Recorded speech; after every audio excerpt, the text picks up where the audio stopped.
Carl Jung discovered that you can uncover a person's true nature by paying attention to just two things. Not their words, not their achievements, not even their actions when others are watching. He found that two subtle psychological signs, often invisible to the untrained, reveal who someone really is beneath their mask. And the most surprising part? Most people expose these truths about themselves every single day without realizing it. Imagine this moment. You're sitting across from someone you think you know, a coworker, a friend, maybe your partner. They seem genuine, confident, trustworthy.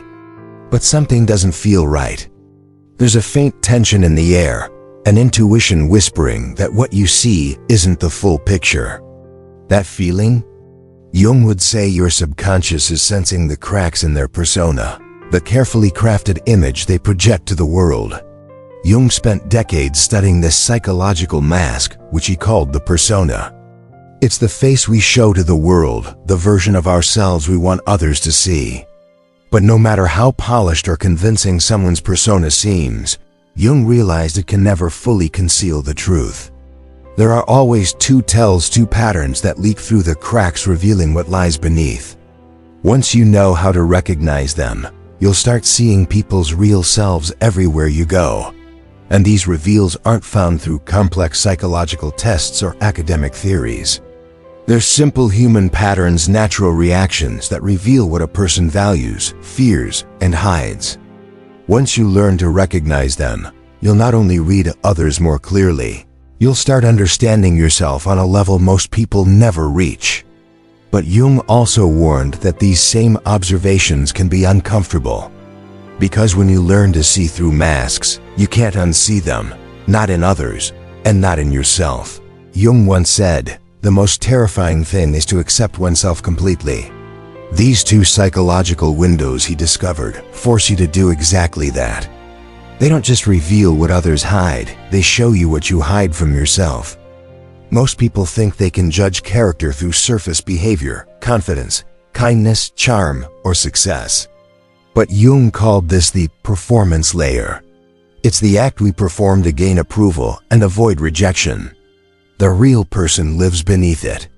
And no matter how skillfully someone manages their image, two unconscious patterns will always give away their authentic self. The first reveal is what Jung called shadow projection, or what we might call shadow mapping. It's the process of discovering someone's hidden traits by observing who and what they judge most harshly. Jung famously wrote, "Until you make the unconscious conscious, it will direct your life and you will call it fate." Think about the last time someone criticized another person with unusual intensity. Maybe they called someone fake, lazy, or arrogant with a tone that felt too strong for the situation. Jung would say that reaction isn't about the other person, it's about the critic. When someone reacts with deep emotion, they're usually projecting parts of themselves they've rejected. Let's make this real. Picture David, a successful architect. He's proud of his integrity, and in every meeting, he complains about his colleague Marcus, calling him manipulative and fake. David's voice sharpens when Marcus gets praise. His jaw tightens when Marcus charms clients. Jung would say, David's not seeing Marcus clearly. He's seeing his own disowned traits reflected back at him. Deep down, David wishes he could be more socially skilled, more charming. But he's buried that desire, convinced that charm equals dishonesty. So when he sees Marcus display the very trait he's repressed, it triggers him. Jung once said, "We cannot change anything until we accept it." Condemnation does not liberate, it oppresses. David's criticism is a form of self-oppression. That's why shadow mapping works so reliably. When someone judges others with intensity, they're giving you a direct view into their inner conflict. Their harsh words aren't just opinions, they're revelations about what they can't accept in themselves. But projection isn't always negative. Jung discovered that we also project positive qualities, traits we admire, but haven't yet owned. When someone constantly praises others for being talented or confident, they're often projecting their own dormant potential. The trick is to watch for emotional intensity. whether it's admiration or resentment. Both extremes reveal the same thing, the shadow. The second reveal Jung identified is something I call mask maintenance, how people behave when their carefully constructed image is threatened. Jung wrote, "The privilege of a lifetime is to become who you truly are." But most people never get there because they're too busy maintaining who they think they should be. This maintenance requires energy, constant emotional labor.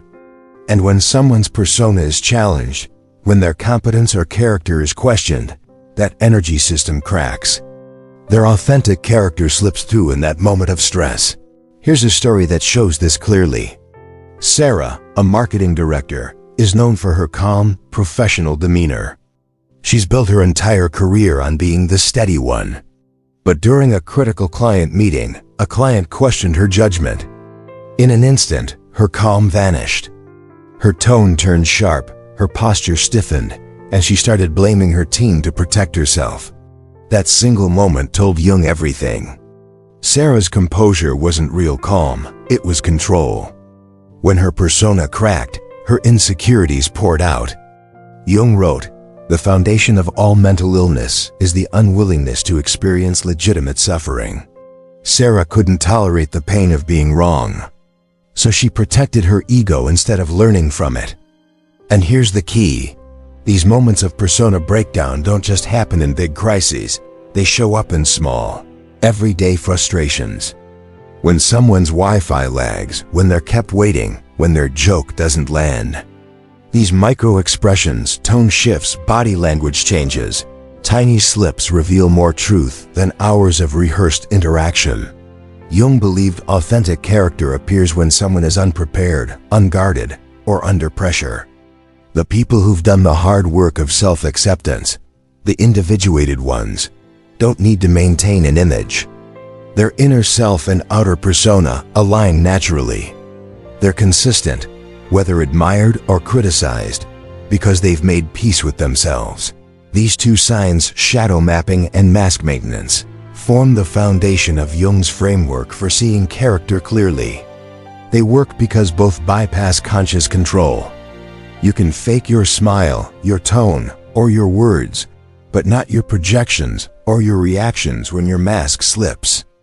That's when your true self steps forward. Now, let's go even deeper into why these patterns are so reliable and how they reveal the architecture of the human psyche itself.